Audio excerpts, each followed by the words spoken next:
Hello and welcome to Bondcast, a podcast series where we discuss our views on the latest themes and events shaping rates markets. I'm Imogen Bachra, European rate strategist, and I'm joined today by our global rate specialists, Giles Gale, John Briggs, and Theo Chapsalis. Before getting into the discussion today, I just wanted to quickly remind you to hit the subscribe button so you can listen to our latest episodes as soon as they're available. All right, welcome back, Bondcasters. We've had quite a busy week, I would say. I think central bank or dovish central bank speak has probably dominated market moves, particularly in Europe. But I guess that dovish message in some places has been a little bit more nuanced. You know, since we last caught up, we've had the Fed minutes where they kind of introduced the idea that they might be thinking about starting to think about talking about tapering. John, you can tell us a bit more about that. We had Clarida, who introduced this idea around the need for risk management around inflation expectations. And we also had the RBNZ overnight. Well, we're recording this on Wednesday, so overnight yesterday, where they were slightly more hawkish than market consensus, although not NatWest Markets consensus. So let's start with you, Giles, since Europe, I think, is where we've had the most kind of streamlined, dovish message, I would say. It feels like the governing council members are setting us up for no kind of step down in purchases in the near future. Would you agree with that? Yes, I would. I think that it's pretty clear that they are trying to push back a little bit against what expectations remain for a step down. So I think that now compared 2-3 weeks ago we were fairly convinced that the macro side of things would have justified them backing away, perhaps going back to something like the Q1 pace of asset purchases, and now we don't think that that's likely. So you kind of said that we were expecting that, justified by the data, they would be able to kind of relax this significantly higher purchase pace. So can not relaxing then really be justified in what the kind of market moves or the data that we've seen, or are they just being really overly cautious at this point?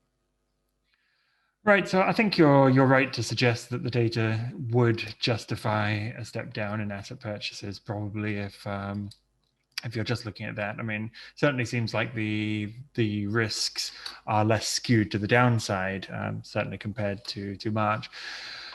At the same time, financial conditions, we don't know exactly how they weight the various things that they look at, but we know, roughly speaking, what they do look at, and most of the key indicators are pointing to slightly tighter financial conditions. So, put those two things together, I suppose you can have it both ways if you like. I mean, I think that they would be more comfortable with financial conditions, maybe just a little bit easier. But I suppose that if they're setting things up for the next 3 months, they want to make sure that there's, above all, not a further deterioration over the summer, really, I suppose. The next point is that they do have room for caution.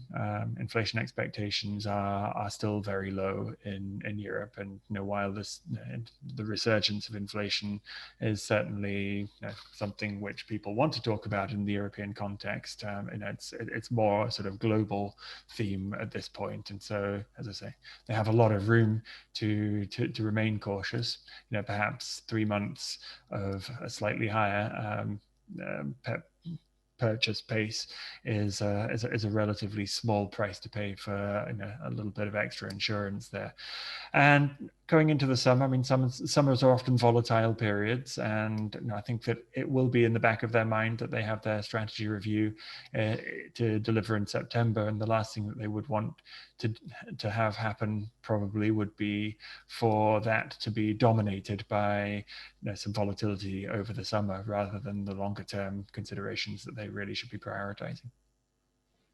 So if that is really what the kind of June meeting is about, I suppose, setting up a sort of low volatility environment over the summer, does that mean that we're now probably at peak dovishness? You talked about some reasons of why this much dovishness could be justified now, but presumably come the September meeting, it's going to be harder to kind of justify a still very high purchase pace. I think that's absolutely right. They will have to sooner or later start backing away from this level of accommodation, very, very slowly and in the right conditions and so on. Certainly our base case is that the recovery will look even more cemented, and the risk assessment will be even more favorable come late summer. And so, yes, I think your characterization of peak dovishness is probably about right. All right, well, the good news is we don't have too long to wait until the June ECB, and I'm sure we'll discuss it on this podcast again before that. So now let's switch over to the Fed and the US, because we have, as Giles said, they're a very dovish institution, but we have had kind of slightly more nuanced hawkish tones creeping in, if you like, John. I guess firstly with the minutes, with that sentence around starting to think about talking about tapering, and then the comments from Clarida as well. So can you kind of just talk us through both of those and update us on how they might have slightly changed to a slightly more hawkish rhetoric? Yeah, slightly changed to slightly more hawkish feels about right. I mean, like Giles said, it is a dovish institution. So even within the scale of people that we would say are lean hawkishly in the Fed, they're still doves. But also, these are small, subtle changes. So we don't want to go, too far in overreacting to them. But, for a Fed that we know is going to move at a glacial pace. I mean, our roadmap is that we start talking about it this summer. They announced it's tapering in September. To taper maybe earliest December, but probably more like Q1. I mean, this is a huge 9-month process to actually get to where they do the tapering. But, given the glacial pace at which they're going to be changing and this is going to be evolving, small and subtle shifts are actually worth paying attention to, because there isn't going to be a large step change. It's going to be an evolution. So what we saw last week, not just in the minutes, but more important to me was with Clarida, was, he brought into this idea of risk management around the inflation side of the conversation. Now, since CPI, you've seen a little bit of a tone change in general, like you said, a little bit less of pure focus on the employment mandate and that it's too early to talk about, to more of a, not everybody, but to more of a more balanced outlook. And even Clarida yesterday said the risks are more balanced. So I think what the point here is that when you talk about risk management, in the past, Bernanke and Yellen used that as risk management against a zero bound in a dovish way, meaning we have to be really careful lifting off, because if we do it at the wrong time, we have no room to cut rates besides that 25 basis points we just hiked. So, the risk management of policy is to stay dovish for longer to make sure that we're lifting off at the right time. But this is risk management in the other direction. And it was spurred by the higher inflation data. And I think what he's trying to get at is to retain that credibility on the inflation side. So work with me here. But so if you're entering a new flexible average inflation targeting where you're trying to overshoot your 2% inflation target for a small period, that could be 6-9 months. We're not sure what that is, but not talking years. But you have inflation starting to rise. What you need to do is you need to create that credibility that you're not going to let inflation rise past that point. In other words, you want a little inflation, but not too much. They're trying to clip what I would say is that fat right tail of inflation by saying, don't worry, we're still paying attention to the inflation mandate. We're going to let some come out, but we're not going to, let this get out of control. Because if you get into the place where you have trying to get participants believe that you're going to allow above target inflation, but they don't believe you have credibility inflating inflation at all, then, markets are going to believe that inflation is going to get out of control. So it's a really fine balancing act right now. So I think what Clarida was trying to do with the higher inflation number, this higher CPI number, was say, okay, look, if there is higher inflation, we have the tools to combat it. We're going to let that, we are seeking for, this is probably going to be transitory, but even if it's not, we're not going to let it get completely out of control. So I think it was just more of a balanced message rather than the, pure focus on the employment side. So, well, I think from what you've said, I already kind of know the answer to this next question, but I guess I can split this question into two parts, in that A, does this very kind of gradual shift that we've had over the past week or so change your base case expectations for the Fed? And then the second part of that is, if not, what happens if we get another kind of big surprise on inflation data next month, a big number on NFPs as well. Would that then change your base case again? Yeah, so I'm going to answer both at once, which is right now, you haven't changed our base case. I think there's going to be still a lot of volatility in the data. And clearly, the Fed is still trying to give this transitory inflation message. If we do have another strong CPI, I think the market might challenge them on that. But the way I like to think about, to answer both questions, is that the risks are asymmetric. I mean, right now, the market's not priced for much. The market's not priced to move up the tapering timeline. And we have some rate hikes moving into the out years, late 22 and into 23, but it's not that much. So if you end up getting a strong non-farm payroll and a strong CPI, and note, after the last payroll report, it seems like consensus is really coming down on what payrolls could be. So beating that might not be that hard. Of course, you might have the reverse in CPI because people are afraid of now missing a higher CPI number. But the asymmetric risk is that if numbers are still volatile and payrolls are bouncing around, it's hard, I think, for yields to fall and markets to rally or to price less Fed. But there's a much greater chance that if you do have a string of series numbers, that the market does price more Fed. So I don't necessarily think this has changed my view on the timing, but I think it's created more asymmetric risk to the upside because they've opened the door to potentially moving up the discussion around tapering if you do get that stronger data in order to keep that credibility we talked about. That makes sense. So just moving away from monetary policy quickly and onto the fiscal side, because we're still awaiting kind of news on the fiscal package. I think by the time this is published, we may have a bit more information, but we're not 100% clear on that. So could you just, I guess, update us on your latest thoughts on the fiscal side in the US as well? Yeah, so as of this recording, we're still waiting the Republican counterproposal to Biden's counterproposal that came early in the week. Now, in case everybody's not up to speed on the timelines here, the Biden administration set a Memorial Day deadline for bipartisan negotiations on infrastructure. The point of setting his own self-imposed deadline was that he didn't want bipartisan negotiations, whether it was good faith or bad faith, to drag on to the point where so much time passed that they would lose momentum on if he had even switched to just using reconciliation and going all Democratic votes. And I think that, there are parts to both moderate Democrats and Biden himself that would prefer to have some sort of bipartisan agreement here. After all, he campaigned on bringing, the nation together. So, but anyway, so Thursday, which will probably be, you will be listening to this after, will be the Republican counterproposal. But I really think that, it'll probably run towards the weekend. I doubt that the administration is going to just accept that. Now, the deadline can be extended if there is a feeling of good faith and they're coming closer. So it's not a hard deadline, it's more a soft deadline. We remain a little skeptical. I think it's, maybe a 1 in 3 chance they have a bipartisan negotiation. So it's not non-zero, but I wouldn't say it's, above 50%, just because of the politics involved. But we should know about that soon. I do think that given that, consensus is that this is going to be harder to get bipartisan than not, if we do get an agreement, that probably, again, creates asymmetric risk where people tend to think this is going to take till September. The baseline in the market, at least from people I talk to, is that this fiscal deal is not going to happen until September.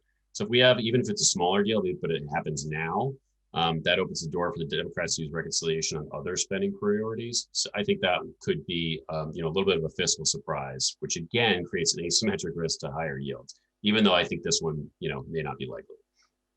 I was going to say, it sounds like 2 risks pointing in favor of our higher yield targets then in the US.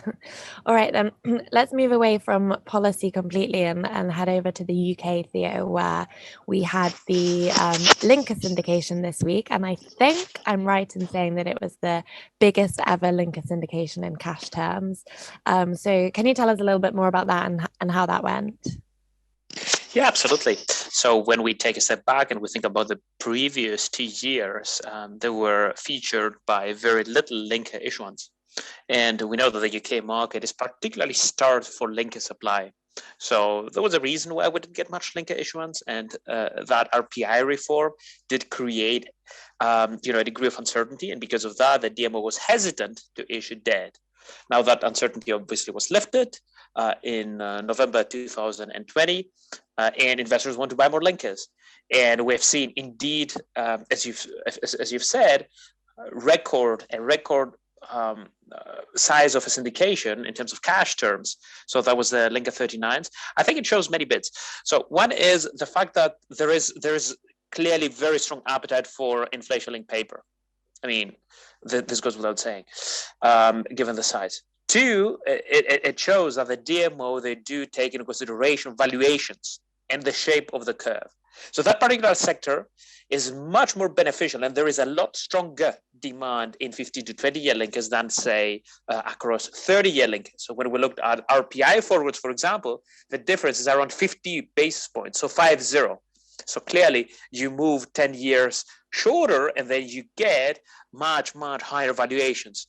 And the other point that I would say is that, well, from a valuation point of view, the bond was offered a bit cheap, which tells you also that, well, the DMO, they wanted to provide a lot of linkers in the market, and they were generous, in terms of valuations to offer the bond a bit on the cheaper side.